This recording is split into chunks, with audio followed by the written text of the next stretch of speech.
अपने आप में से बेस्ट वर्जन निकालने के लिए आपको एक आज्ञा को फॉलो करना होता है जो बाइबल में लिखी गई है। ईश्वर की हर एक आज्ञा के साथ परमेश्वर की आशीष है, क्योंकि परमेश्वर की हर एक आशीष उसके वचन के पीछे छुपी है। इसके दिल में सबसे टॉप के ऊपर अगर कोई पॉइंट है वो ये है कि जाओ और सब जातियों के लोगों को चेला बनाओ। मेरी बातें जो शुरू से लेकर अंत तक मैंने तुम्हें सिखाई हैं उन्हें मानना सिखाओ और देखो जगत के अंत तक मैं तुम्हारे साथ हूं। प्रभु यीशु मसीह मुर्दों में से जी उठे और 40 दिन वो चेलों के संग रहे और मिरेकल्स करते रहे, उनके साथ खाना खाते रहे, उन्हें यह दिखाने के लिए कि मैं आत्मा नहीं हूं, मैं हड्डी और मांस हूं, मैं जी उठा हूं। 40 दिन प्रचार करने के बाद वो एक पहाड़ पे थे और उस पहाड़ पर परमेश्वर ने कहा, मत्ती 28 उसकी 19 और 20 आयत में उसने कहा, इसलिए तुम जाओ और सब जातियों के लोगों को चेला बनाओ,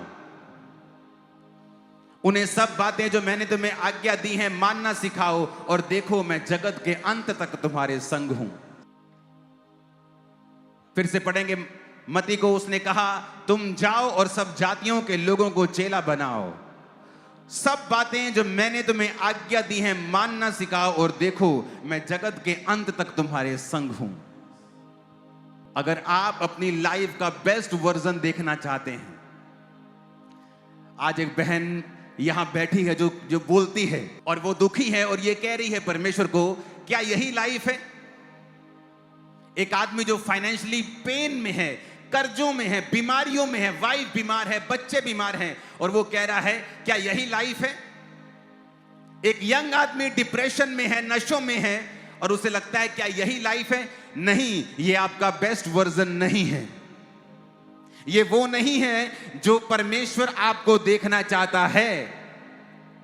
लेकिन अपने आप में से बेस्ट वर्जन निकालने के लिए आपको एक आज्ञा को फॉलो करना होता है जो बाइबल में लिखी गई है। परमेश्वर की हर एक आज्ञा के साथ परमेश्वर की आशीष है। अगर उसने ये कहा है, मेरी चर्च में एक व्यक्ति आया, उसको किसी ने बता दिया कि तू चर्च में जाएगा तो तेरा डाइवोर्स, जो छुटकारा तुझे जल्दी हो जाएगा, तेरी वाइफ के साथ उसका डिवोर्स चल रहा था। वो चर्च में आया और चर्च में प्रचार चल रहा था कि डाइवोर्स से परमेश्वर नफरत करता है। जब उसने सोचा कि परमेश्वर तो डाइवोर्स से नफरत करता है तो मैं प्रेयर कैसे करूं कि परमेश्वर मुझे जल्दी छुटकारा दे, उसने प्रार्थना करनी शुरू कर दी, परमेश्वर मुझे छुटकारा नहीं चाहिए, तेरी मर्जी मेरी जिंदगी में पूरी हो। प्रार्थना करने के थोड़े महीने बाद ही उसकी वाइफ से उसका पैचअप हो गया, वो वापिस आई, उनके फिर बच्चे हुए और बच्चे हुए और वो दोनों इकट्ठे रहने लगे, क्योंकि परमेश्वर की हर एक आशीष जो है वो उसके वचन के साथ जुड़ी हुई है। परमेश्वर की सारी ब्लेसिंग्स उसके वचन के साथ जुड़ी हुई है। आप क्रिश्चियन घर में जन्म हुआ, आप क्रिश्चियन घराने में जन्मे, आप पास्टर के बेटे हैं, आप बिशप के बेटे हैं, कोई फर्क नहीं पड़ता है। बाइबल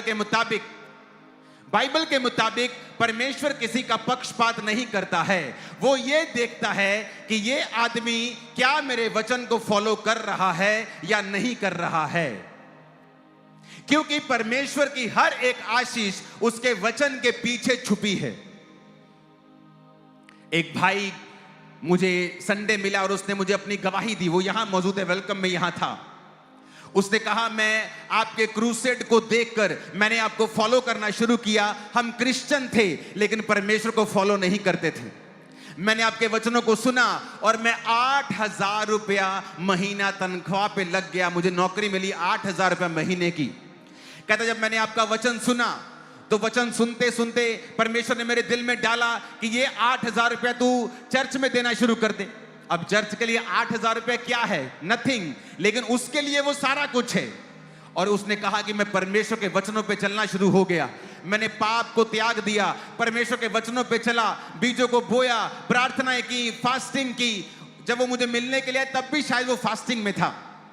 और उसने कहा परमेश्वर ने मेरे दिन को बदला, परमेश्वर ने दिल में डाला कि मैं एक रेंट पे लूं एक पैलेस और पैलेस उसने रेंट पे लिया और वो चलना शुरू हो गया। आज उसके 4 पैलेस हैं, करोड़ों की जमीन का वो मालिक बन चुका है और लाखों करोड़ रुपया कमाता है। यही मौजूद है हमारे बीच में। मैं आपको टेस्टिमनी क्यों दे रहा हूं?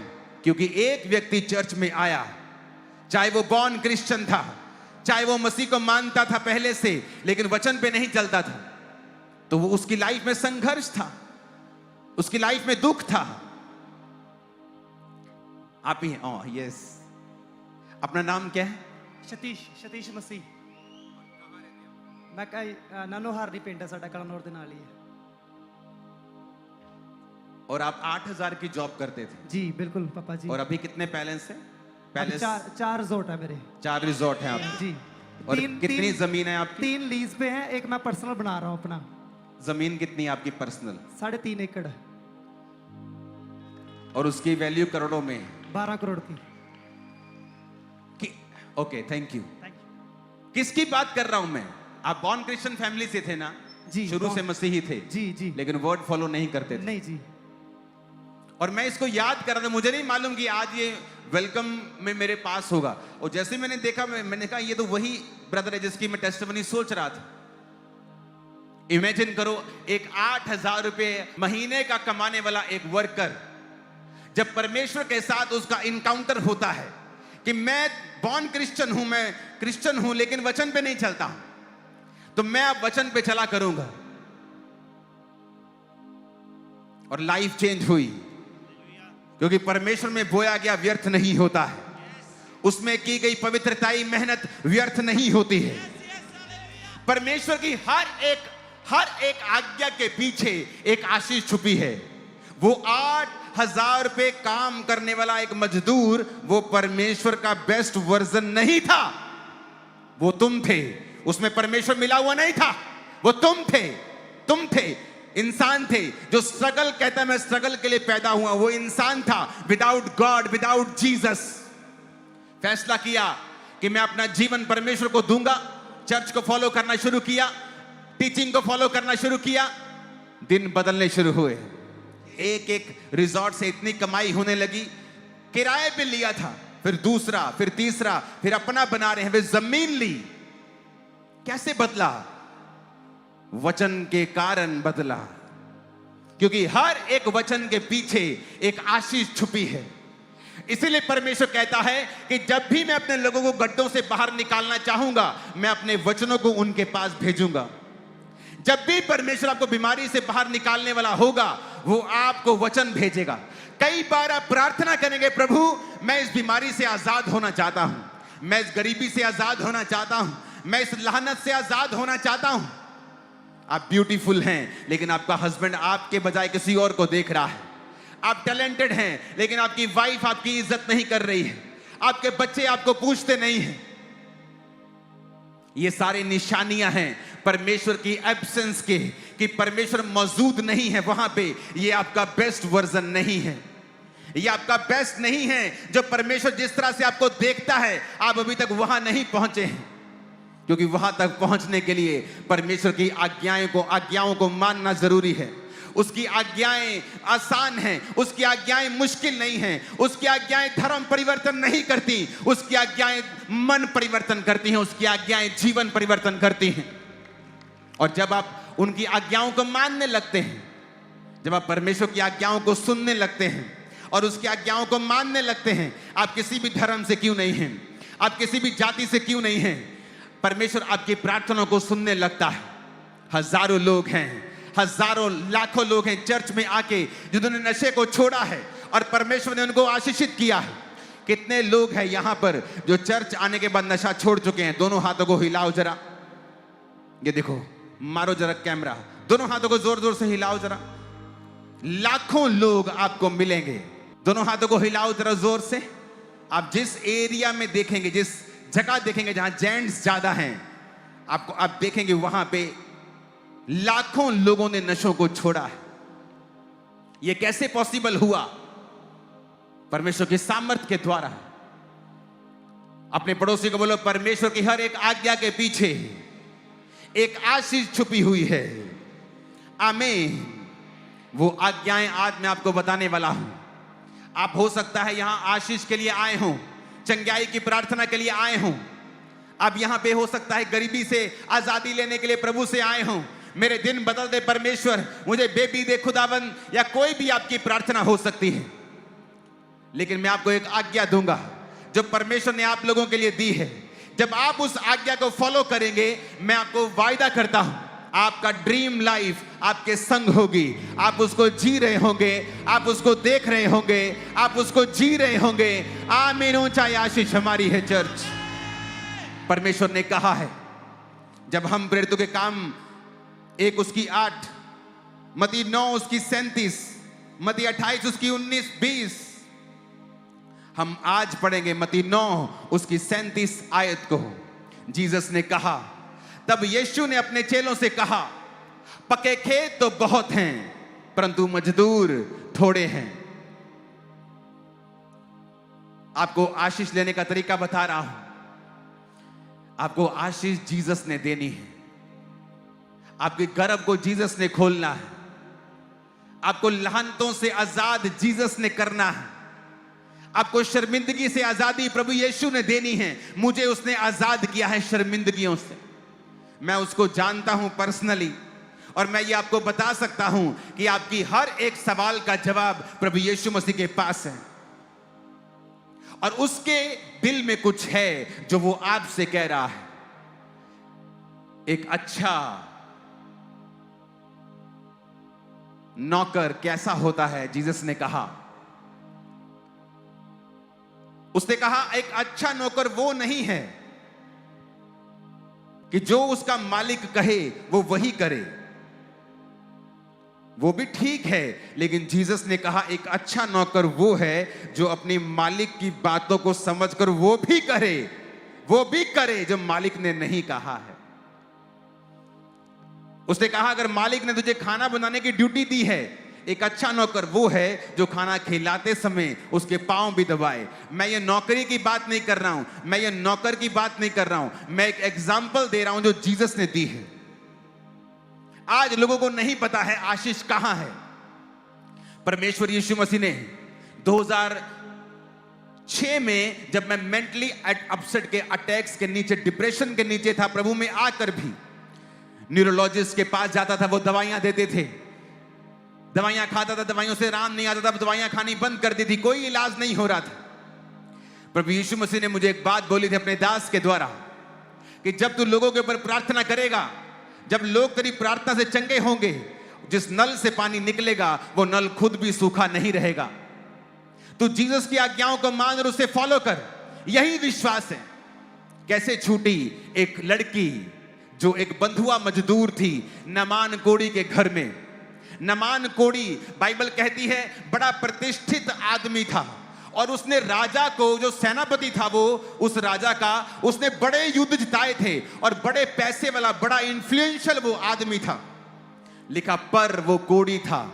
एक पर लगना आपकी सारी क्वालिफिकेशन को खत्म कर देता है कि भैन जी मुंडा बड़ा पढ़िया लिखिया है, मुंडा बड़ा अमीर है, मुंडा बड़ा लंबा चौड़ा सोना, पर वो नशे करता है। सारा कुछ खराब कर दिया। जब तूने कहा पर वो नशे करता है, सारा दिन पड़ा रहता है नशे करके, वो सारी क्वालिफिकेशन खत्म हो गई। नमान की जिंदगी में ये लानत थी। वो ऊंचा था, लंबा था, सेनापति था, लड़ने में अच्छा था, प्रतिष्ठित था, अमीर था, राजे का फेवरेट था, पर वो कोड़ी था। उसके घर में एक नौकरानी काम करती थी। उसने कहा अपने मालिकन को कि अगर मेरा स्वामी किसी इजराइल के भविष्यद्वक्ता के पास होता और वो उस पर प्रार्थना करता तो ये चंगा हो जाता। उस लड़की ने ये नहीं सोचा कि मैं खुद तो अभी बंधी हुई हूं, मैं टेस्टिमनी कैसे दे सकती हूं। वो मुझसे ये नहीं पूछेगा कि अगर तेरा परमेश्वर इतने सामर्थ्य है तो तू मेरे घर में नौकरी क्यों कर रही है, तू मेरे घर में झाड़ू क्यों लगा रही है, पोछा क्यों लगा रही है। अगर तेरा परमेश्वर इतना ही अच्छा होता तो तुझे बचा ना लेता बंधुआ मजदूर बनने से। लेकिन उसने अपनी ड्यूटी की और वही किया जो परमेश्वर की आत्मा ने उसे करने के लिए बोला। और उसने कहा अगर मेरा स्वामी इजराइल के किसी भविष्यद्वक्ता के पास होता तो वो उसे हाथ रख के चंगा कर देता। ये बात जब मालकिन को पता चली, उसने अपने पति को बताई, तो वचन कहता है वो गया और वहां पे जाके अलीशा के सामने खड़ा हो गया। और परमेश्वर ने वचन दिया, जा और यरदन नदी में 7 डुबकियां मार, तेरा कोढ़ ठीक हो जाएगा।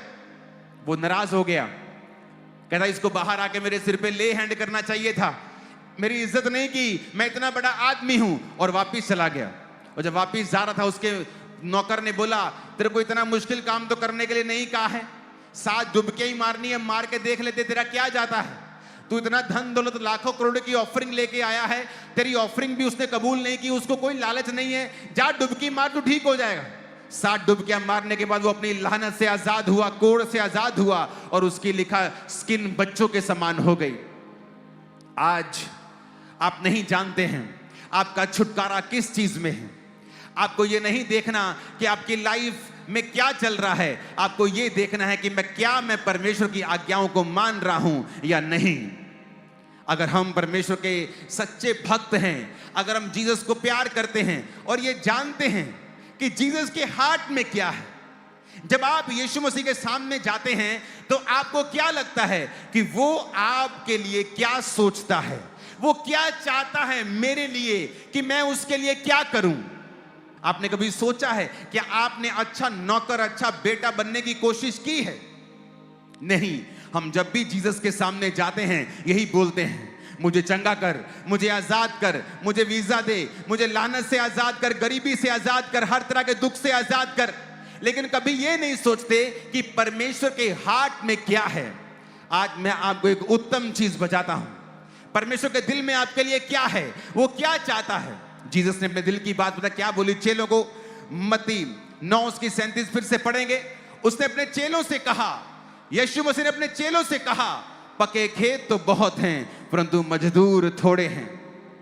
यानी परमेश्वर ने कहा, बहुत से लोग बचाने वाले पड़े हैं जो मुझको नहीं जानते हैं, बहुत से लोग पिता को नहीं जानते हैं, लेकिन फसलें तो बहुत हैं लेकिन मजदूर थोड़े हैं। वो मजदूर जो फसलों को काट सकें, वो मजदूर जो जाके फसलों की कटनी कर सकें और उन्हें इकट्ठा कर सकें, मजदूर थोड़े हैं। परमेश्वर ने एक वायदा किया था पुराने नियम में, उसने कहा जो मेरे याजक लोग होंगे मैं उन्हें उत्तम दाखरस दूंगा। 10 बेस्ट तेल लेके आना, 10 बेस्ट ऑफ द बेस्ट तेल में जो सबसे बेस्ट होगा वो मेरे याजक को जाएगा। वो प्रतिबिंब था, वो एक प्रतिबिंब था आने वाले समय का, नए नियम का, कि परमेश्वर ने कहा अगर तुम मेरे मजदूर बन जाओ, अगर तुम मेरा काम करने वाले बन जाओ, तो मैं तुम्हें दुनिया की उत्तम से उत्तम आशीषों से भर दूंगा। जो तुम्हें चाहिए, जो तुम मांगते हो लेकिन पाते नहीं हो, जो तुम्हें चाहिए लेकिन तुम गवाचे हुए हो, तुम गुम चुके हो, तुम्हें पता नहीं वो चीजें लेनी कैसी हैं। आज कौन नहीं है जो बेस्ट लाइफ नहीं जीना चाहता है, लेकिन आप नहीं जी रहे हैं, लोग नहीं जी रहे हैं जब तक वो इस वचन पे नहीं आते कि इस जगत के परमेश्वर ने आपको एक स्पेशल काम के लिए चुना है। जब यीशु मसीह मुर्दों में से जी उठे, उसने एक स्पेशल आज्ञा दी है। वो आज्ञा प्रेरितों के लिए सिर्फ नहीं है, सिर्फ पास्टर्स के लिए नहीं है, इवेंजलिस्ट लोगों के लिए नहीं है, वो सिर्फ प्रचारकों के लिए, टीचर्स के लिए नहीं है। उसने सबसे कहा, 500 से अधिक व्यक्ति जो उस समय यीशु मसीह के संग थे पहाड़ के ऊपर, उसने सबसे कहा, कहता जाओ और सब जातियों के लोगों को चेला बनाओ। मेरी बातें जो शुरू से लेकर अंत तक मैंने तुम्हें सिखाई हैं उन्हें मानना सिखाओ, और देखो जगत के अंत तक मैं तुम्हारे साथ हूं।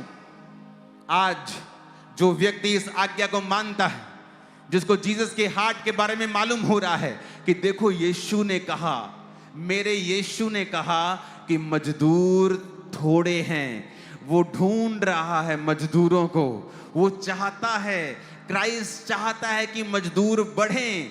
यीशु ने कहा देखो फसलें बहुत हैं, काटने वाले मजदूर नहीं हैं, ये फसलें खराब हो जाएंगी, अगर एक समय तक नहीं कटेंगी तो सड़ जाएंगी पड़ी पड़ी, तो मुझे मजदूर चाहिए जो फसलों को काट सकें। और आपको मालूम होना चाहिए जो परमेश्वर के पवित्र लोग हैं, जो उसके प्रचारक हैं, जो उसका काम करने वाले लोग हैं, उनके लिए परमेश्वर ने एक स्पेशल आशीष ठहराई है। वो अपनी लाइफ के बेस्ट वर्जन को देखते हैं, अपनी मिनिस्ट्री के बेस्ट वर्जन को देखते हैं, अपने परिवार के बेस्ट वर्जन को देखते हैं, क्योंकि अब वो परमेश्वर के सुसमाचार के साथ जुड़ गए हैं। आप में से कितने लोग ऐसे हैं जो रोज परमेश्वर का प्रचार करते हैं? प्रचार करने के लिए आपको पुलपिट की जरूरत नहीं है, प्रचार करने के लिए आपको सोशल मीडिया की जरूरत नहीं है कि आप वहां पे जाके प्रचार करें, तो तभी प्रचार होगा। अपने घरों में आप प्रचार कर सकते हैं, अपने रिश्तेदारों में आप प्रचार कर सकते हैं। मेरे चर्च में एक लड़की काम करती थी, मॉल में काम करती थी, चर्च में आती थी। वो मॉल में जब काम करती थी, उसे किसी लड़के ने फ्रेंडशिप का ऑफर किया कि क्या तुम मेरे साथ फ्रेंडशिप करोगी? उसने बताया, उसने कहा नहीं, मेरी ऑलरेडी किसी के साथ फ्रेंडशिप हुई है। उसने कहा किसके साथ? उसने कहा यीशु के साथ, जीसस के साथ मैं ऑलरेडी फ्रेंडशिप में हूं, अब मैं तुम्हारे साथ फ्रेंडशिप नहीं कर सकती। ये बात उसको इतनी अजीब लगी कि मैंने लाइफ में पहली लड़की देखी है जो एक लड़के को बोल रही है कि नहीं, मुझे फ्रेंडशिप तुझसे नहीं करनी, मेरी गॉड के साथ फ्रेंडशिप है। उस लड़के को इतना प्रभावित हुआ कि वो लड़का चर्च आना शुरू हुआ। उसने आके देखा कि तुम कहां जाती हो जहां पवित्रताई की बातें होती हैं, जो परमेश्वर ये कहता है कि बिना पवित्रताई तुम परमेश्वर को देख भी नहीं सकते। देखने का मतलब आंखों से देखना नहीं, देखने का मतलब उसके कामों को देखना, उसके हाथ को देखना, अपने बिजनेस के ऊपर, शरीर के ऊपर, परिवार के ऊपर, अपने जीवन के ऊपर प्रभु के हाथ को, बड़े हाथ को काम करता हुआ देखना। खुदा ने कहा बिना पवित्रताई के तुम नहीं देख सकते, मेरे हाथ को काम करता हुआ तुम नहीं देख सकते। वो लड़की ने प्रचार किया। उसने प्रचार करने के लिए माइक नहीं पकड़ा, अपनी लाइफ का कैरेक्टर ऐसा बना लिया कि उसकी जिंदगी चलता फिरता एक प्रचारक बन जाए, वो चलती फिरती प्रचारक बन जाए। आप में से कितने लोग ऐसे हैं जो रोज प्रचार करते हैं? जब मुझे पता है कि क्राइस्ट के दिल में सबसे टॉप के ऊपर अगर कोई पॉइंट है वो ये है कि जाओ और सब जातियों के लोगों को चेला बनाओ। और उसने ये बात अपने चेलों से पहले भी कही थी कि देखो फसलें बहुत हैं लेकिन मजदूर थोड़े हैं। उसने ये पहले भी कहा था कि मैं चाहता हूं कि तुम लोगों को बचाओ। 2 कुरिन्थियों 5 उसके 20 में लिखा है, पौलुस कहता इसलिए हम मसीह के राजदूत हैं। मानो परमेश्वर हमारे द्वारा विनती कर रहा है। हम परमेश्वर की ओर से निवेदन करते हैं, मसीह की ओर से निवेदन करते हैं कि परमेश्वर के साथ मेल मिलाप कर लो। वो कहता मैं परमेश्वर का राजदूत हूं, I am the ambassador of God. मैं परमेश्वर की ओर से लोगों को विनती करता हूं कि जाओ यीशु मसीह के द्वारा परमेश्वर से मेल मिलाप कर लो। मैं आपको बताना चाहता हूं, पंजाब में तो सब लोगों को पता होगा, यहां के लोग फॉरेन जाने के शौकीन हैं। जब आप दिल्ली में अमेरिकन एम्बेसी जाते हैं तो इंडिया का कोई भी पुलिस ऑफिसर, इंडिया का कोई भी लॉ वहां नहीं चलता है, क्योंकि वो American embassy is like a USA. वहां कोई भी लॉ के नीचे चीजें नहीं आती। अगर आप एम्बेसी के खिलाफ लड़ते हैं, अगर इंडियन एम्बेसी यूएसए में है, कोई एम्बेसी पे हमला करता है तो वो इंडिया पे हमला करने के बराबर है। जीसस ने सेम तुमको कहा है, कहता अगर तुम राजदूत बन जाओ, अगर तुम मेरे एम्बेसडर बन जाओ तो तुम्हारी सिरदर्दी मेरी सिरदर्दी है, तुम्हारी इज्जत मेरी इज्जत है, तुम्हारा परिवार मेरा परिवार है, तुम्हारी जरूरतें फिर मेरी जरूरतें हैं। तुम मेरे साथ जुड़ जाओगे और तुम्हारे साथ जो कुछ भी करेगा वो डायरेक्टली मेरे साथ करेगा। वो आपको कह रहा है कि मैं तेरी जिम्मेवारी संभाल लूंगा, मैं तेरे ऊपर अपना हाथ रखूंगा, मेरी कृपा तेरे ऊपर होगी क्योंकि तू मेरा राजदूत है। उसने चेलों से कहा मैं चाहता हूं कि तुम मेरे राजदूत बन जाओ। मजदूर थोड़े हैं, फसलें ज्यादा हैं, मुझे काटने वाले मजदूर चाहिए। आज जो कोई व्यक्ति इस बुलाहट को समझ रहा है, और चाहे आप बिजनेसमैन हो, चाहे आप जॉब करने के लिए बुलाए गए हो, हाउसवाइफ हो, वो आपका सेकेंडरी काम है। अगर आप अपनी पहली बुलाहट को आज से फॉलो करेंगे कि परमेश्वर का काम आज से मैं वायदा करता हूं कि मैं करूंगा। मैं जहां जाऊंगा, अपने वर्क प्लेस से लेके, अपने दोस्तों से लेके, अपने रिश्तेदारों तक, मैं वहां पे जीसस क्राइस्ट की रूहों को बचाने की कोशिश करूंगा। मैं वहां जाकर परमेश्वर का प्रचार करूंगा। गली में रह के वो शाम को दोपहर को 2 घंटे चुगलियां करने से अच्छा यह है कि तुम जाओ और प्रचार करो। जब तुम प्रचार करोगे तुम मसीह के दूत बन जाओगे।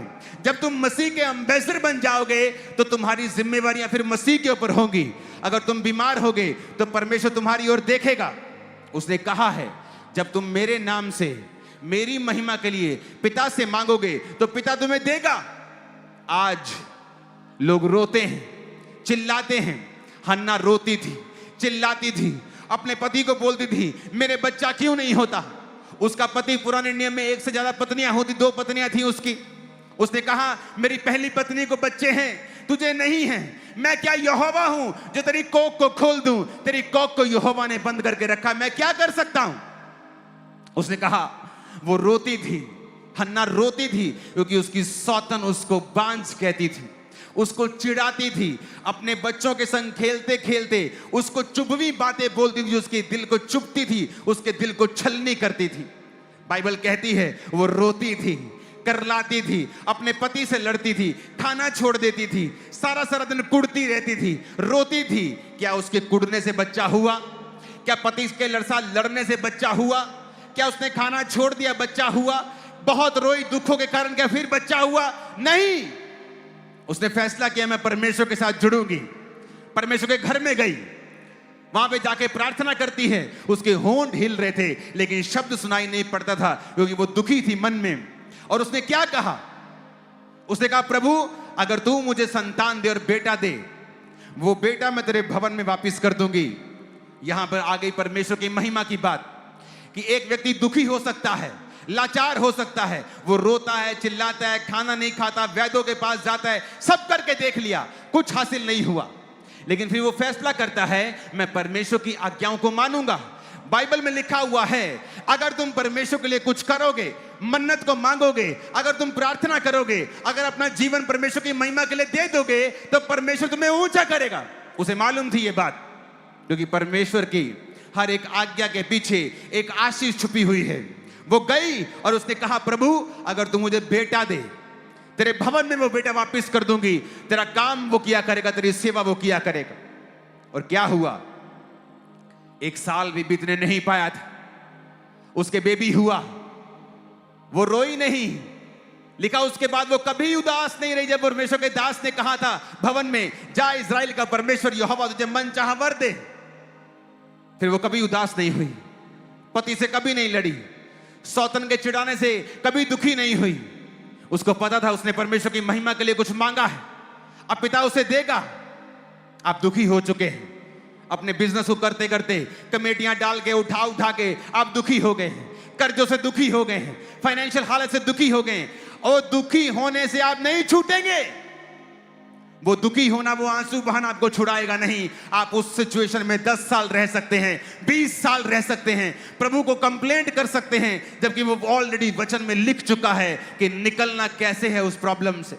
हन्ना को मालूम था अब मुझे खुदा की महिमा के लिए कुछ मांगना है। क्या आपने कुछ किया है आज तक खुदा की महिमा के लिए? आप क्रिश्चियन हैं, बाप क्रिश्चियन, मां क्रिश्चियन, दादा क्रिश्चियन, चलो बताओ इस 2026 में कितने लोग चर्च में आपकी वजह से गए हैं? चलो बताओ कितने रिश्तेदार जो मसीह को नहीं जानते आपने उन्हें मसीह में लेके आए हैं? चलो ये बताओ आपके कितने दोस्त अन्य जातियों में से हैं वो चर्च में गए हैं? चलो ये बताओ आप जिस बॉस के पास काम करते हैं या जो स्टाफ आपके नीचे काम करता है उसमें से कितनों ने यीशु मसीह के वचन को माना है आपके कारण? नहीं, क्योंकि हमारी जिंदगी परमेश्वर की महिमा के ऊपर आधारित नहीं है। हमारी जीवन एक सेल्फिश जीवन है जहां पे हम अपने लिए बच्चों को चाहते हैं, अपने लिए बरकतों को चाहते हैं। और परमेश्वर ने कहा है अगर तुम मांगते हो लेकिन पाते नहीं तो इसलिए कि तुम अपना मांगा हुआ ऐश में उड़ा दो, व्यभिचार में उड़ा दो, मौज मस्ती में उड़ा दो, इसीलिए तुम मांगते हो लेकिन पाते नहीं। परमेश्वर ने कहा उसके दिल की इच्छा है। देखो आपको मालूम है यीशु मसीह एकमात्र परमेश्वर, एक बड़ा परमेश्वर जिसने सारी सृष्टि को बनाया है, उसके हार्ट की बात है। कहता बहुत सारी फसलें हैं लेकिन मजदूर थोड़े हैं। उसके दिल की बात है कि जाओ और सब जातियों के लोगों को बताओ, उन्हें चेला बनाओ। लेकिन आज हम उसकी मोस्ट इंपॉर्टेंट आज्ञा को भूलकर अपने अपने कामों में बिजी हो गए। परमेश्वर ने आदम को कहा आदम ये सारी वादी तेरे लिए, अटन की वाटिका तेरे लिए, जाओ और इसमें काम कर। और वो काम कर रहा था परमेश्वर के ठहराए हुए स्थान के ऊपर। काम करता करता परमेश्वर ने कहा आदम का अकेला रहना ठीक नहीं है। उसने नहीं कहा प्रभु मैं अकेला हूं, मेरे को लोनलीनेस फील हो रही है, नहीं। आदम परमेश्वर की ग्लोरी में था, आदम प्रभु का ठहराया हुआ काम कर रहा था। आप जब परमेश्वर के ठहराए काम को करते हैं, परमेश्वर खुद देखता है आपकी जिंदगी में आपको क्या चाहिए। वो खुद देखता है कि आपकी लाइफ में अब क्या जरूरत है।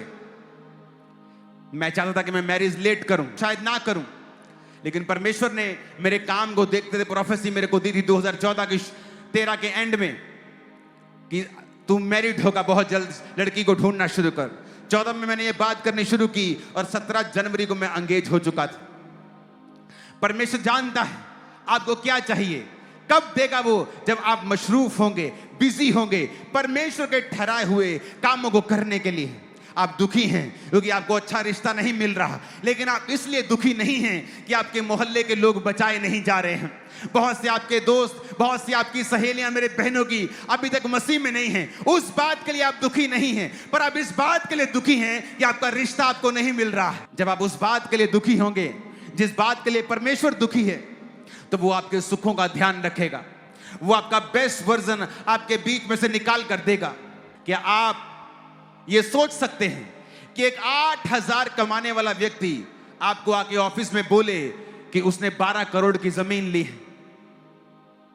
और मैं कोई पुरानी पीढ़ी की बात नहीं कर रहा हूं, मैं 10 साल की सिर्फ बात कर रहा हूं। 10 साल में टर्न अराउंड हुआ, और टर्न अराउंड होना उस 2-3 साल की शुरुआत में ही, जब फॉलो करना शुरू किया, शुरू हो गया था, और वो बढ़ता गया और वो बढ़ता गया। जब आप क्राइस्ट की महिमा के लिए अपना जीवन देते हैं, जीवित चर्चिस के साथ जुड़ते हैं, सिर्फ खामबरा चर्च जीवित चर्च नहीं, बहुत सी चर्चिस जीवित चर्चिस जहां मसीह की महिमा होती है, जहां रूह को बचाने का दर्शन है। जब आप उन सभाओं में जाते हैं, आप उन चर्चिस में जाते हैं, आपका पास्टर चाहे आपको मिले चाहे ना मिले, आप कोई बाबा लाइन में थोड़ी होगा, वो बाबा से मिलना ही मिलना है। आप परमेश्वर के वचन को सुनने के लिए आए हो, आप मुझे देखने थोड़ी आए हो। मैं वचन को सुनाने के लिए आपको यहां आया हूं। जब आप जीवित चर्चों में जुड़ते हैं, परमेश्वर आपको ध्यान से देखता है। आपकी लाइफ में सारी चीजें होनी शुरू हो जाती हैं, क्योंकि आप जीवित चर्च में हैं, जहां पर रूहें बचाने का काम हो रहा है। आप पैसा नहीं है, डोंट वरी। जिस दर्शन में चर्च आपकी चल रही है, उस दर्शन के लिए आप प्रार्थना करने शुरू करते हैं। जिस चर्च में हमारा करोड़ों का खर्चा है, वहां वो 8,000 रुपए महीने का क्या कर लेता? कुछ नहीं कर सकता। लेकिन उस व्यक्ति की वो पूंजी थी, पूरे महीने की कमाई थी, वो उसका हार्ट था, वो रूहें बचाने का, बोने का, प्रेयर का, पवित्रताई का। और परमेश्वर दिलों को देखता है, पैसों की अमाउंट को नहीं देखता। वो आपके हार्ट को देखता है, वो आपके दिल को देखता है कि वो कैसा है उसके लिए। एक विधवा जिसने 1 रुपए वो अधेले के बराबर, दमड़ियों के बराबर, कोड़ी के बराबर डाल दिया था। धनवानों ने हजारों डाला, लेकिन परमेश्वर ने कहा जो इस विधवा ने डाला वो कहीं ज्यादा है। बाकियों ने बढ़ती में से डाला है, इसने अपनी घटती में से डाला है। वो हार्ट देखता है आज भी, दिल देखता है आज भी, क्या आपके दिल सुसमाचार के साथ जुड़े हुए हैं या नहीं। लेकिन अगर हमारे दिल इस परमेश्वर की सबसे बड़ी आज्ञा के साथ जुड़े हुए नहीं हैं, हमारा जीवन इस आज्ञा के ऊपर बना हुआ नहीं है, आप सब पास्टर नहीं बन सकते। आप में से डॉक्टर्स हैं, अगर आप सब पास्टर बन जाएंगे, डॉक्टर्स को कौन बचाएगा? नर्सों को कौन बचाएगा? साइंटिस्ट को कौन बचाएगा? आप में से लोग साइंटिस्ट। आज अफ्रीका में बड़े देश, बहुत से देश के प्रेसिडेंट्स ने पास्टरों से बपतिस्मा लिया है। कोई पास्टर कैंसर मेडिसिन के साइंटिस्ट हैं। अगर कोई साइंटिस्ट उनको यीशु के बारे में बताता ही नहीं, तो वो साइंटिस्ट तो कैंसर मेडिसिन को खोज कोई करता रहता, उनको कौन बताता? डॉक्टर्स को कौन बताता? साइंटिस्ट को कौन बताता? आज मोस्टली लोग जब स्पेस का गेड़ा लगा के आते हैं, मोस्टली क्रिश्चियन बन जाते हैं। जाओ देखो उनकी थ्योरी को, उनको कौन बचाएगा? इसलिए परमेश्वर ने हर वर्ग में से, हर जाति में से लोगों को चुना है। उसने हाउस वाइफ्स को चुना है जो अपने जैसी हाउस वाइफ्स के साथ वचन को शेयर कर सके। अगर हमारे जीवन, याद रखना आज मेरी बात को, अगर हमारे जीवन इस आज्ञा के ऊपर बने हुए नहीं हैं, आप कोई भी हो सकते हैं, आप परमेश्वर की बेस्ट वर्जन को नहीं देखेंगे, आप बेस्ट लाइफ नहीं जी पाएंगे, क्योंकि आप परमेश्वर के हार्ट की जो बेस्ट डिजायर है आप उसके अंडर नहीं है। आप सेल्फिश जीवन जी रहे हैं। जिसको अच्छी चर्च इसलिए जाना है कि वो हील हो सके, आपको हील भी कर देगा परमेश्वर, क्योंकि ये उसका नेचर है। आज आप यहां बीमार आए हैं, आप चंगे होके जाएंगे, ये उसका नेचर है। लेकिन क्या वो आपसे खुश है? क्या वो आपके साथ आनंदित है? क्या वो आपको अपने फेवरेट बेटी और फेवरेट बेटे के रूप में देखता है या नहीं देखता है? क्या आप अपनी लाइफ का बेस्ट वर्जन जी पाएंगे या नहीं? बात ये इस चीज की है। और परमेश्वर ने कहा, अगर तुम उसके प्रचारक हो, तुम जहां भी हो, क्या तुम लोगों को मानना सिखा रहे हो? क्या लोगों को आज्ञाएं मानना सिखा रहे हो? क्या लोगों को चेला बना रहे हो? तुम्हें बाइबल की फुल नॉलेज नहीं चाहिए। आप हैरान हो जाएंगे, आप हैरान हो जाएंगे जिस दिन मुझे परमेश्वर के बारे में मालूम हुआ। और मैं अभी तक पापी था, बचा नहीं था, बपतिस्मा नहीं लिया था, जस्ट यीशु मसीह के बारे में सुना था।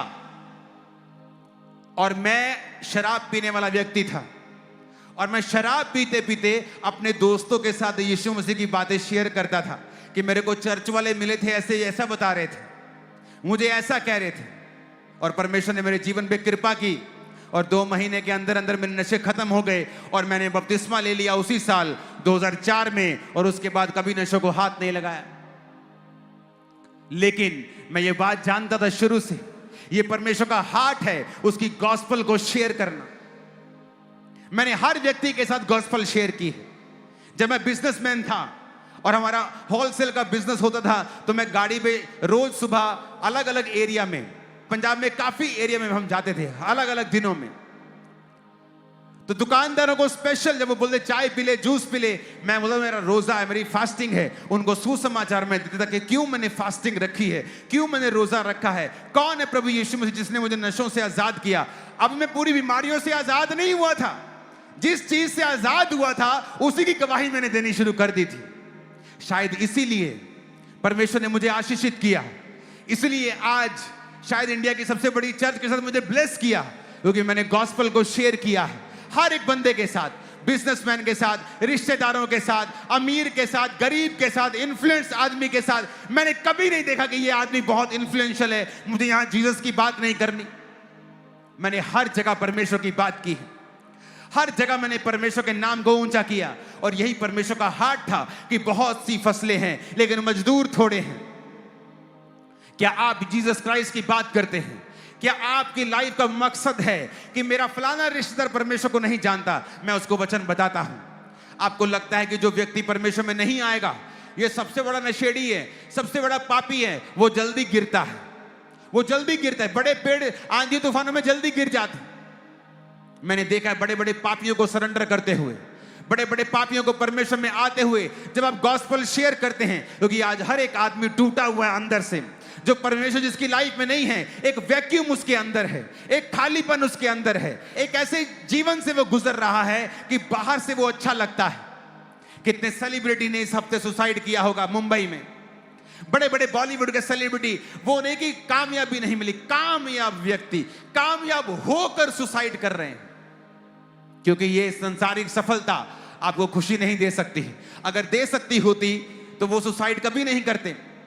इसीलिए हमें ये बात समझनी है कि क्या हम फैसला करना है कि जीसस क्राइस्ट की सबसे बड़ी आज्ञा के नीचे हैं या नहीं। किसी भी चर्च के हो सकते हैं, डिनोमिनेशन के हो सकते हैं, मुझे कोई मतलब नहीं, हम सब भाई हैं। लेकिन क्या हम इस आज्ञा के नीचे हैं? क्या हमारा जीवन इस आज्ञा के नीचे है? क्या हमारा चर्च इस आज्ञा के नीचे है? क्या मेरा पड़ोसी, मेरे आसपास रहने वाले क्रिश्चियन क्या इस आज्ञा के नीचे हैं या नहीं? क्या हम सब अपनी अपनी डफली और अपना अपना राग गा रहे हैं? और ये एक रुकावट है, रुकावट परमेश्वर के काम करने की रुकावट। वो काम नहीं कर पा रहा आपकी लाइफ में क्योंकि आप उसकी आज्ञाओं को पूरा नहीं कर रहे हैं। और जब उसकी आज्ञा पूरी होती है, वहां पर परमेश्वर का आत्मा कार्य करता है। एक वचन को मैं पढ़ूंगा। परमेश्वर कहता है, 2 कुरिन्थियों 6 अध्याय, हम जो परमेश्वर के सहकर्मी हैं ये भी समझाते हैं कि उसका अनुग्रह जो तुम पर हुआ उसे व्यर्थ ना जाने दो। अगर तुम कहता मसीह में हो, मसीह में आ गए हो, कहता इसे व्यर्थ मत जाने दो। इसे मत छोटी बात मत समझो। अगर तुमने मसीह घराने में जन्म लिया है, हमसे पूछो जो दूसरों घरानों से आए हैं कि मसीह की वैल्यू क्या है। काश हमें जल्दी पता चल गया होता। कहता व्यर्थ मत जाने दो इसको, छोटी बात मत समझो कि तुम मसीह घराने में जन्मे हो, छोटी बात है। क्योंकि वो दूसरे घराने में जब मैं मसीह में जन्मा हूं, आम बात है। कहता उसके अनुग्रह को व्यर्थ मत जाने दो। 11 आयत में लिखा है, उसने कहा हे कुरिन्थियों, हमने खुलकर तुमसे बातें की हैं। पौलुस कहता है कलीसिया का, कुरिन्थियों की कलीसिया ऑलरेडी मसीह में थी। वो नॉन क्रिश्चियन लोगों से बात नहीं कर रहा, इस समय क्रिश्चियन से बात कर रहा है। कहता हमने खुलकर तुमसे बातें की हैं, मेरा दिल तुम्हारी ओर खुला हुआ है, तुम्हारे लिए हमारे मनों में कोई संकोच नहीं, पर तुम्हारे ही मनों में संकोच है। पर मैं अपने बच्चे जानकर मैं तुमसे कहता हूं, तुम भी उसके बदले में अपना दिल खोल दो। आगे कहता है अविश्वासियों के साथ आसमान जुए में ना जुतो, क्योंकि धार्मिकता और अधर्म का क्या मेल जोल, या ज्योति और अंधकार की क्या संगति, मसीह का बलियाल के साथ क्या लगाव, विश्वासी के साथ अविश्वासी का क्या नाता। तुम पर कहता अनुग्रह हुआ है, हमने खुल के तुमसे बातें की हैं, हमारे मन में तुम्हारे लिए कोई संकोच नहीं है। कहता तुम अगर विश्वासी हो तो अविश्वासियों के साथ आसमान जुए में मत जुतो। एक मसीह का बलियाल के साथ क्या लगाव, एक अविश्वासी का विश्वासी के साथ क्या नाता। नाते की बात कर रहा है, वो घूमने फिरने की बात कर रहा है, वो संगतियों की बात कर रहा है। मैं एक शराब पीने व्यक्ति से नफरत नहीं करता। चर्च में लोग शराब पी के आते हैं, हम उनको मारते पीटते नहीं। अगर एक पापी आत्मिक अस्पताल में जाएगा तो उसी को तो जरूरत है जाने की। एक अच्छा भला आदमी अस्पताल में नहीं जाता। लेकिन मैं शराबियों के साथ संगति नहीं करता हूं।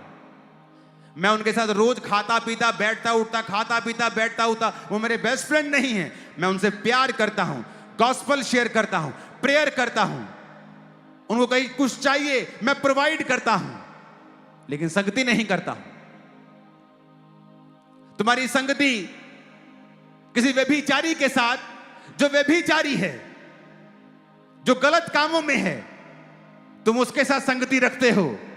पौलुस कहता तुम अनुग्रह को व्यर्थ कर रहे हो।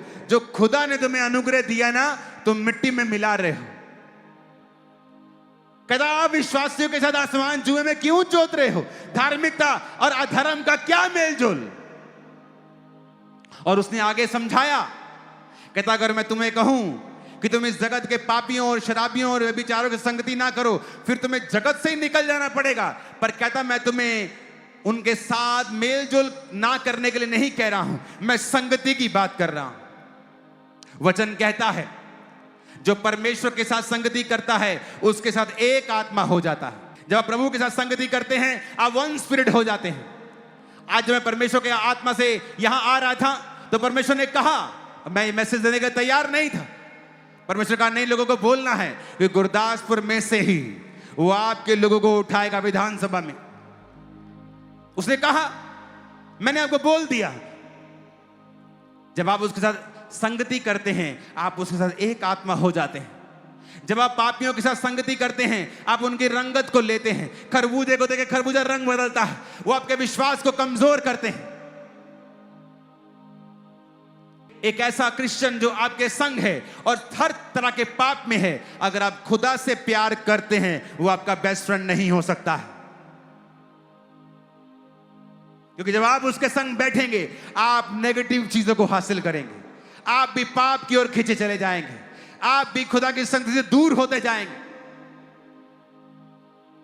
Hallelujah, hallelujah. आप गलत औरतों को प्रचार कर सकते हैं, सेक्स वर्कर्स को प्रचार कर सकते हैं, संगति नहीं कर सकते हैं।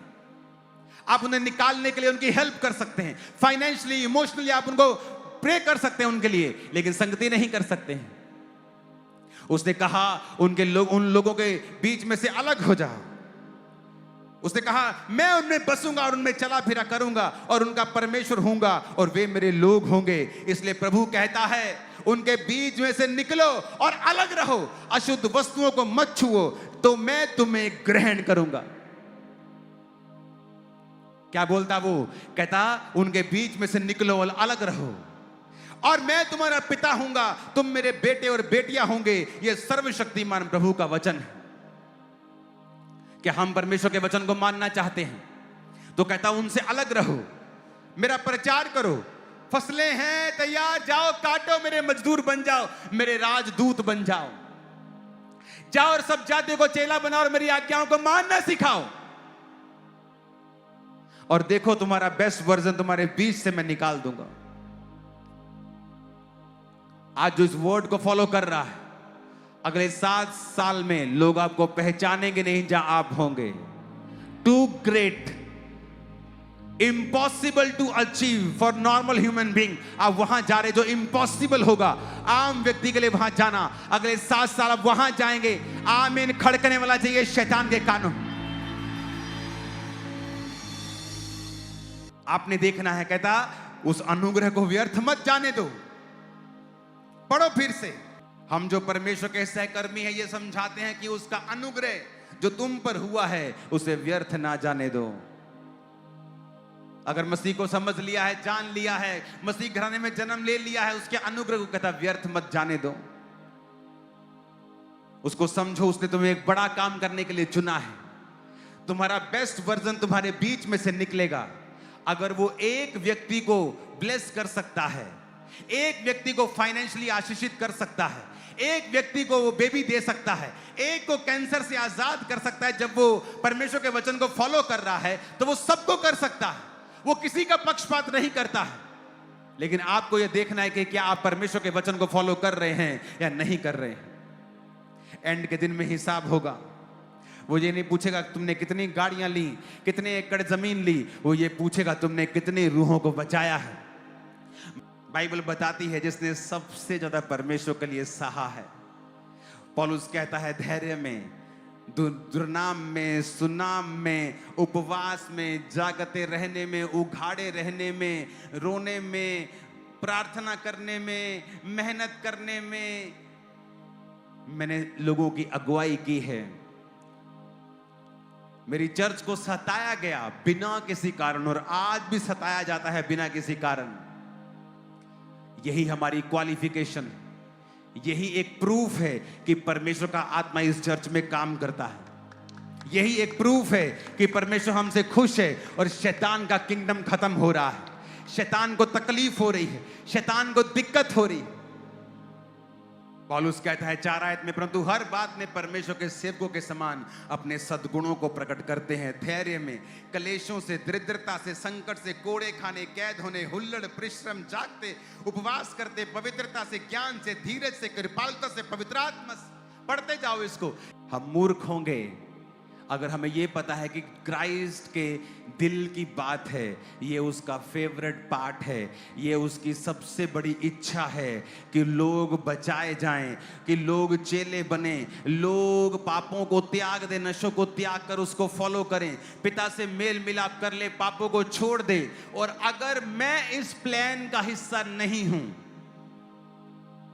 तो मैं बेस्ट वर्जन में नहीं हूं। आपको इनवाइट कपड़ों की भी जरूरत नहीं है प्रीच करने के लिए। आप जहां जा सकते हैं प्रीच कर सकते हैं। वो गली के नुक्कड़ में बैठकर 2 घंटे चुगलियां करने से अच्छा है कि 2 रूहें बचा लो। हिजकिय्याह नबी जब बीमार हुआ, परमेश्वर ने कहा जिसको जो आज्ञा देनी है दे दे, तू मरने वाला है। वो दीवार के और मुंह फेर के प्रभु से प्रार्थना करता है, प्रभु देख मैं तेरे साथ वफादार रहा हूं। जब आपकी जिंदगी में मुसीबत आती है, आपका पास निर्धारित करता है कि आप कहां जाएंगे। एक फैक्ट्री में, एक कंपनी में 2 काम करने वाले व्यक्ति,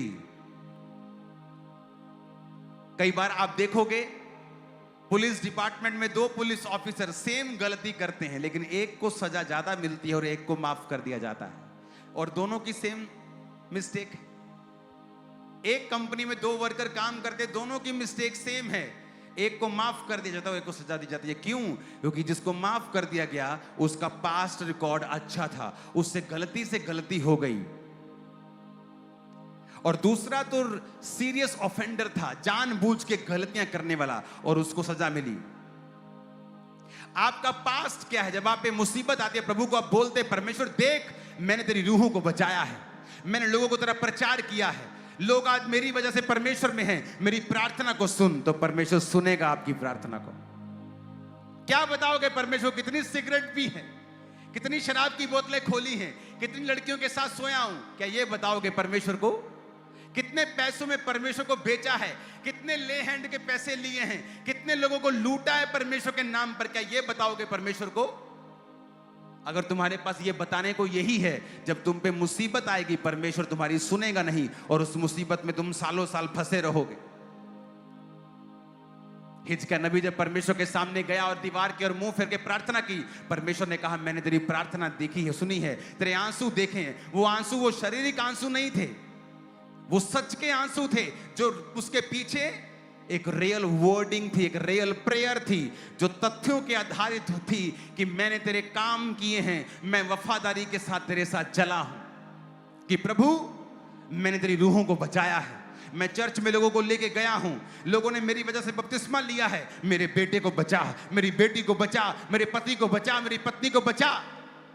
और वो आपकी प्रेयर को सुनता है जब आप उसके वचनों के ऊपर चले हुए होते हैं। तो आप लोगों से विनती है, हाथ जोड़कर गुरदासपुर के लोगों से अपना जीवन परमेश्वर के लिए देकर सुसमाचार के लिए समर्पित कर दो।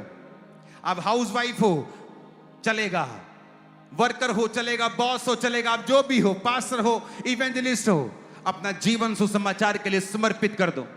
जाओ और घर घर लोगों को बताओ कि यीशु मसीह धर्म परिवर्तन करने नहीं आए। जो आप सुनते हो मीडिया से वो झूठ है। अगर वो धर्म परिवर्तन करने आता तो पहले मुझे बोलता अपना नाम बदल, फिर मैं तुम्हें चंगा करूंगा, अपना नाम चेंज कर, फिर मैं तुम्हें हील करूंगा। उसने ऐसा कभी नहीं कहा। जब मुझे बाइबल दी गई तो बोला गया था जिस दिन ईसाई धर्म नाम का शब्द इसमें मिलेगा बाइबल पढ़नी बंद कर देना। मैं कंप्यूटर इंजीनियर हूं, पढ़ा लिखा हूं। 2004 में भी मेरे घर में इंटरनेट था, जब 1% लोगों के पास भी इंटरनेट नहीं होता था। मैंने यीशु मसीह के वचनों को पढ़ा है, वो असली है, वो जीवित है, आज भी काम करता है, वो आपकी लाइफ में काम करेगा। जितने लोग आज अपना जीवन परमेश्वर को दे देंगे और कहेंगे प्रभु मैं जहां भी हूं, जिस हालत में हूं, चाहे उस कोड़ी के घर में काम करने में लड़की के मुताबिक हूं, चाहे मैं किसी राजा के घर में हूं, चाहे मैं खुद एक राजा हूं, मैं तेरा काम करूंगा, तेरा सुसमाचार सब पे शेयर किया करूंगा। क्योंकि जब आप सुसमाचार शेयर करते हैं तो परमेश्वर कहता है उनके बीच में से निकलो, अशुद्ध वस्तुओं को मत छुओ, अपनी जिंदगी को पवित्रताई में चलाओ। फिर आप सोचते हैं कि नहीं, मैं एक सुसमाचार प्रचारक हूं परमेश्वर का, मैं ये पाप में नहीं जाऊंगा, मैं ये शराब नहीं पीऊंगा, मैं गवाही दे चुका हूं शराब की, अब मैं इस पाप में दोबारा नहीं जाऊंगा। क्योंकि जब आप गॉस्पल में काम करते हैं, गॉस्पल के लिए काम करते हैं, आप खुद भी बचे रहते हैं। आप जानते हैं शैतान के खिलाफ प्रीच करना, पाप के खिलाफ प्रीच करना आपको खुद को ताकत देता है उस पाप से आजाद रहने की। यह सीक्रेट है। जब आप प्रीच करते हैं, परमेश्वर की लाइफ में काम करते हैं, वो इनडायरेक्टली आप प्रभु को यह कह रहे हैं कि मेरा मुक्तिदाता तू है, मेरा रिस्पॉन्सिबल अब तू है। और जब परमेश्वर आपका रिस्पॉन्सिबिलिटी उठाए, कोई दुनिया की ताकत लग जाए, 100 लोग लग जाएं, आपको 1 इंच भी आपको नीचे नहीं कर पाएंगे। वो 1 इंच नीचे करने की कोशिश करेंगे, आप 100 फुट ऊपर चले जाओगे। आप तैयार हो गया? आप जिस भी चर्च के हो, आप सुसमाचार में होने चाहिए, सुसमाचार बांटने वाले होने चाहिए। अपनी फेसबुक के जरिए, सिर्फ फेसबुक के जरिए नहीं, अपने फोन के जरिए, सिर्फ फोन के जरिए नहीं, जाते हुए, आते हुए, खाते हुए, पीते हुए, बैठते हुए, सब जगह के ऊपर। मैं इटली में था और मीटिंग खत्म करने के बाद हम एक रेस्टोरेंट में थे। वहां पे जैसे हम रोटी खाते, वो लोग पिज्जा खाते हैं, पिज्जा उनके लिए स्टेपल फूड है, रोटी। तो वेटर भाई मुझे सर्विस कर रहा था, परमेश्वर की आत्मा ने मुझसे कहा मैं इससे बात करूं। मैंने उससे कहा आर यू क्रिश्चियन? तो बातों बातों में बात चली और मैंने उसे परमेश्वर का सुसमाचार दिया। और वो मेरी इंग्लिश भी समझ नहीं पा रहा था, साथ में ट्रांसलेशन वाला व्यक्ति, उसको लोकल आदमी उसको इटली में इटालियन में ट्रांसलेशन कर रहा था। और परमेश्वर ने उसको छुआ, कहता मैं आपको जानता नहीं, मैंने कभी आपको देखा नहीं है, पर जब मैं आपको सर्व कर रहा था ना, मेरे दिल को कुछ हो रहा था, पता नहीं क्या हो रहा था। मैंने कहा जब तू मुझे सर्व कर रहा था, मेरे दिल को भी कुछ हो रहा था कि मैं तुझे गॉस्पल शेयर करूं। मैंने उसे परमेश्वर का गॉस्पल शेयर किया और मालूम हुआ कि बहुत सालों से उसके पास बेबी नहीं, और उसको गॉस्पल मैंने शेयर की और मैं वहां से आ गया। आप कहीं भी गॉस्पल शेयर कर सकते हैं, रेस्टोरेंट में कर सकते हैं, रास्ते में कर सकते हैं, आपके घर के पास पुलिस नाका लगा है, आप वहां जा सकते हैं, पानी देने के बहाने उन्हें गॉस्पल शेयर कर सकते हैं। आप कहीं भी गॉस्पल शेयर कर सकते हैं। आपके घर के पास 4 मजदूर लगे हुए हैं, आप जाइए ठंडा पानी उन्हें पिलाइए, गॉस्पल शेयर कीजिए। आप कैसे भी गॉस्पल शेयर कर सकते हैं। एक शराबी को शराब पीने का बहाना चाहिए होता है। आज उदास है, ओ खोल ला बोतल यार, आज खुश है, खोल ला बोतल, दुखी है, बोतल खोल ला, ब्याह बोतल खोल ला, मर गया कोई, बोतल खोल, उसको बोतल खोलनी है, चाहे कोई भी हो जाए। आपको गॉस्पल देनी है, चाहे कुछ भी हो जाए, गॉस्पल देनी है, कुछ भी हो जाए, आपको सुसमाचार देना है, कुछ भी हो जाए। और देखो फिर ऐसा करके देखो, देखो लाइफ कैसे बदलाव लेती है, कैसा टर्न अराउंड परमेश्वर मारता है, कैसे सबसे नीचे से कैसे टॉप पे वो लेके जाता है। आप जल्दी मुझे गवाही देने के लिए यीशु के नाम में आ रहे हैं। आमीन। छोटा लगा मेरे को, आमीन छोटा ही। अब आप परमेश्वर को कंप्लेंट नहीं करेंगे कि आप अपना बेस्ट वर्जन नहीं देख रहे हो, आपकी लाइफ में ब्लेसिंग नहीं आ रही, आप कंप्लेंट नहीं करेंगे, क्योंकि परमेश्वर ने आपको बता दिया है वो कैसे होगा। कहता अशुद्ध वस्तुओं को मत छुओ, उनके बीच में से निकलो, अलग रहो।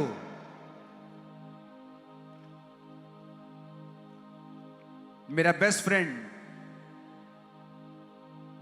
मेरे मसीह में आने से कुछ देर पहले मेरी जिंदगी से अलग हो गया। वो भी दुखी था, मैं भी दुखी था, और कारण बहुत छोटा सा, और मुझे मालूम नहीं था ऐसा क्यों हो रहा है मेरे साथ। जब मैं मसीह में आया, मैं आपको आज बता रहा हूं, अगर मैं उस दोस्त का दोस्त होता, मैं मसीह से बैकस्लाइड हो जाता। अगर वो मुझे एक बार कह देता कि अंकुर चर्च नहीं जाना आपा, मैं बोलता ठीक है। हम वो दोस्त थे जो एक दूसरे के लिए मरने मारने को तैयार होते थे। अगर किसी ने कुछ कह दिया किसी दोस्त को, किसी दूसरे आदमी ने, तो उसको चाहे पीटना पड़े, कोई प्रॉब्लम नहीं, पर दोस्त को खुश रखना है। दोस्त के साथ दोस्ती थी। मेरे जीवन से वो चला गया। मैं और मेरा भाई, हमने एक ही दिन बपतिस्मा लिया। मैं अपनी फैमिली के करीब नहीं था जितना मेरा भाई मेरी फैमिली से जुड़ा हुआ था। जब मेरी फैमिली ने हम दोनों को वापस बैकस्लाइड होने के लिए खींचा कि नशे कर लो, चर्च वापस नहीं जाना, मेरा भाई बैकस्लाइड हो गया और मैं नहीं हुआ। सुनो मेरी बात, कई बार परमेश्वर आपके जीवन में घटनाओं को करता है अपने मकसद के लिए।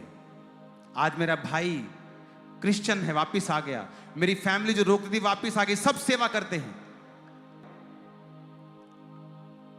परमेश्वर कहता है उनसे अलग रहो, क्योंकि जब तक आप अलगताई में नहीं जिएंगे, आप खुदा आपको बना नहीं पाएगा, आपका बेस्ट वर्जन निकाल नहीं पाएगा, आप सो डिस्ट्रैक्टेड रहेंगे। परमेश्वर ने कहा आदम के अंदर से मुझे बेस्ट औरत को निकालना है, तो लिखा वो आदम को डीप स्लीप में डालता है। क्यों? तो परमेश्वर को आदम को गहरी नींद में डालने की जरूरत क्या है? वो खुदा है, वो कहेगा आदम इधर आ, पसली को निकालेगा, मांस भरेगा, ये ले। पर लिखा उसने डीप स्लीप में डाला ताकि आदम डिस्ट्रैक्टेड ना हो। अगर आदम डिस्ट्रैक्टेड होगा, पूछने लगेगा ये क्यों हो रहा है, ये क्यों हो रहा है, ऐसे कैसे हो रहा है, परमेश्वर काम नहीं कर पाएगा। परमेश्वर का दूत कहता जकरिया तेरे घर में बच्चा होगा। कहता ये कैसे हो सकता है, मेरी पत्नी बांझ है, मैं बूढ़ा हूं। दूत को डर लग गया, उसे मालूम था कि ये अपने मुंह से अपनी प्रेगनेंसी खत्म कर लेगा।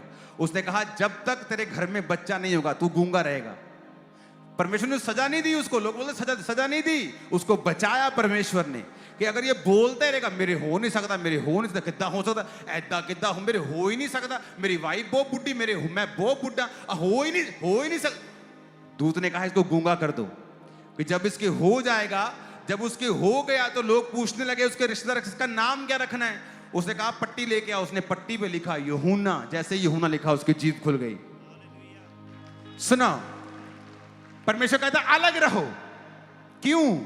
क्योंकि जो कुछ वो आपके अंदर से करना चाहता है, if you are a distracted man, अगर आप डिस्ट्रैक्टेड हैं, क्योंकि आपकी बेस्ट फ्रेंड आपको डिस्ट्रैक्ट कर रही है, आपके अंदर से बेस्ट वर्जन परमेश्वर नहीं निकाल पाएगा। आपका बेस्ट फ्रेंड आपको डिस्ट्रैक्ट कर रहा है, आप नहीं निकाल, इसलिए परमेश्वर ने कहा उनके बीच से अलग हो जाओ और अलग रहो और अशुद्ध वस्तुओं को मत छुओ। कहता मैं उनमें बसूंगा, मैं उनमें चला फिरूंगा और वो परमेश्वर के मंदिर कहलाएंगे। अगर आप नहीं समझेंगे, अब्राहम जिस जाति में रहता था वो लोग भविष्य देखते थे, आदमी की शक्ल देखकर भविष्य बताने वाले लोग थे, और परमेश्वर जानता था जब तक अब्राहम को मैं इन लोगों के बीच से निकालकर अलग नहीं करूंगा, मैं अपनी मर्जी पूरी नहीं कर सकता हूं। इसलिए परमेश्वर ने कहा था अब्राहम अपने लोगों, पिता, कुटुंब के देश को छोड़ के अलग हो जा। क्या परमेश्वर वहां नहीं ब्लेस कर सकता? नहीं कर सकता है, वो होगा नहीं, क्योंकि वो so much distraction, so much things रहेंगी कि वो ध्यान नहीं दे पाएगा परमेश्वर क्या कहता है। तो परमेश्वर ने मुझे अलग किया, वो दोस्त मेरा वापिस आया, हम फिर दोस्त हैं आज, पर वो मेरा इतना भारी दोस्त नहीं है कि मुझे कुछ मसीह के बारे में बोले और मैं मान जाऊं, पर मैं उसका इतना भारी दोस्त जरूर हूं कि मैं उसे मसीह के बारे में रोज बताता हूं, रोज यानी जब मिलता है बताता हूं। आप मेरी बात समझ रहे कि नहीं? सब कुछ मसीह के लिए है, मसीह ने आपको चुना है, आपको तैयार किया है, मसीह घराने में आपका जन्म हुआ है। पौलुस कहता है इसे व्यर्थ मत जाने दो, इस अनुग्रह को व्यर्थ मत जाने दो, ये बड़ा अनुग्रह है तुम पर। और अगर आप ये बात को समझ जाएंगे, अलग जीवन जिएंगे, कुछ देर आप अलग रहेंगे, कुछ देर बोरिंग लगेगा, लेकिन एक समय आएगा जब परमेश्वर आपका बेस्ट वर्जन बना चुका होगा, आपको ऐसा बना चुका होगा कि ये संगतियां आपको इफेक्ट नहीं करेंगी। सब लोग वापिस आएंगे, लेकिन आप नेक्स्ट लेवल पे आ जा चुके होंगे, अनटचेबल होंगे। आमीन खड़कने वाला, और ये ब्लेसिंग आपके बच्चों के सर के ऊपर जारी। हालेलुया।